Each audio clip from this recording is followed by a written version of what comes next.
신천지는 오직 성경 공부, 말씀의 짝, 비유풀이라고 그러죠.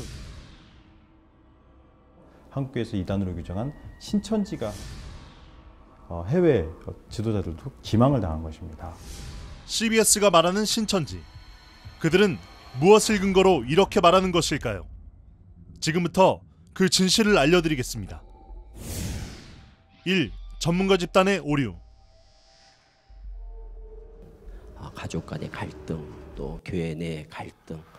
워낙에 우리나라에서는 이 신천지가 반사적인 단체로 이제 얘기가 되다 보니까 가장 큰 문제점이 뭐냐면 종교의 자유를 침해하고 있다는 거죠.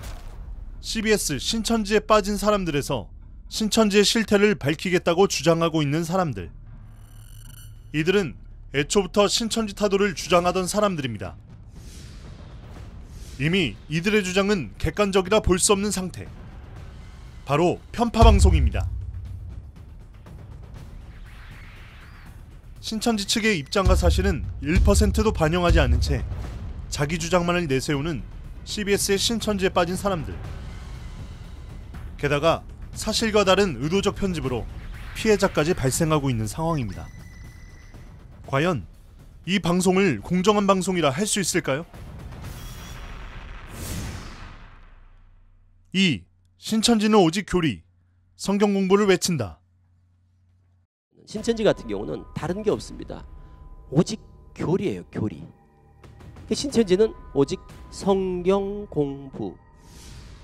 교회란 가르칠 교, 모일 회, 성경을 가르치고 모이는 곳을 말하는데요. 교회를 나가 신천지로 가는 결정적인 이유는 말씀에 대한 결핍 때문이라고 합니다. 평소에 나도 참 이해가 안 되는 부분이 많거든요, 성경을 보다 보면. 그런데 그거를 가려운 부분을 마치 딱 긁어주는 것 같은 그런 어떤 아주 시원함. 그들도 인정하는 신천지 말씀. 그런데 신씨는 성경 공부에만 열심이다, 성경 해석을 비유풀이로 한다는 이유를 들어 신천지를 비난하고 있습니다. 비유풀이는 예수님께서도 직접 언급하셨는데요. 지극히 성경적인 비유풀이, 과연 이것이 비난받을 이유가 될까요? 3. 한국교회에서 이단으로 규정한 신천지.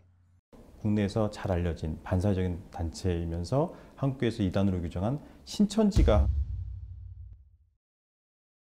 그렇다면 한국교회가 말하는 이단의 기준은 뭘까요?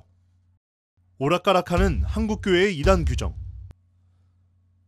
이런 상황에서 한국개신교와 함께 이단 몰아내기 운동에 열심을 내고 있는 CBS가 후원금을 받고 이단 논란이 일고 있는 목사의 설교 방송을 내보내 교계가 술렁이고 있습니다. 한국교회와 CBS의 두서없는 이단 규정, 과연 올바른 것일까요? 4. 종교대통합 만국회의는 내부 결속을 위한 위장 행사. 해외 지도자들도 기망을 당한 것입니다. 평화를 위한 행사가 단지 신천지의 위장 행사였다고 주장하는 이들. 이들 말처럼 해외 지도자들은 정말 기망을 당한 것일까요? 여기 그 진실이 있습니다. Many emails I received not to come. 지금 여기 오지 말라는 이메일을 많이 받았습니다. Where are you going? 어디 가십니까? 라고. 한국에 In that 가십니까? conference? 그 I 회의 don't think 가십니까? so. You should go. 가지 말라고 이메일이 많이 왔습니다. And let me tell you, I'm 하지만 very happy I came. 제가 여기 온 것에 Very 후회 happy I 없고 came 너무나 when I 기쁩니다. saw. 해외 언론에서는 어떤 반응을 보였을까요? 주최 측 집계로만 80개국 150개 언론사에서 300건 이상 보도. 이 많은 종교 지도자들과 세계 외신들이 아무것도 몰랐었다는 말일까요? 그런 일이 가능하긴 할까요? 종교대통합 만국회의의 주최자가 신천지교회를 다닌다는 이유만으로 무조건적인 비판을 하고 있는 이들. 사실 세계평화운동가였던 간디, 넬슨 만델라, 달라이 라마, 이들 또한 각자의 종교를 가지고 있었는데요. 그들의 논리대로라면 이들의 평화운동의 목적 또한 포교를 위한 것이었을까요? 40년간 이어진 민다나오 섬의 종교 분쟁 종식, 전 세계의 평화의 물결을 일으킨 걷기 대회, 세계 종교 정치계 지도자들과의 평화 협약서. 이를 외국 방송으로 매도하는 CBS는 진정 평화가 오길 원하지 않는 것일까요? 진실과 정의를 전한다는 기독교 방송 CBS. 그러나 최근 왜곡과 허위 보도로 사회에서 큰 논란을 일으키고 있는데요. 허위 방송으로 국민에게 혼란을 안겨주는 CBS. 이제는 진실을 알 때입니다.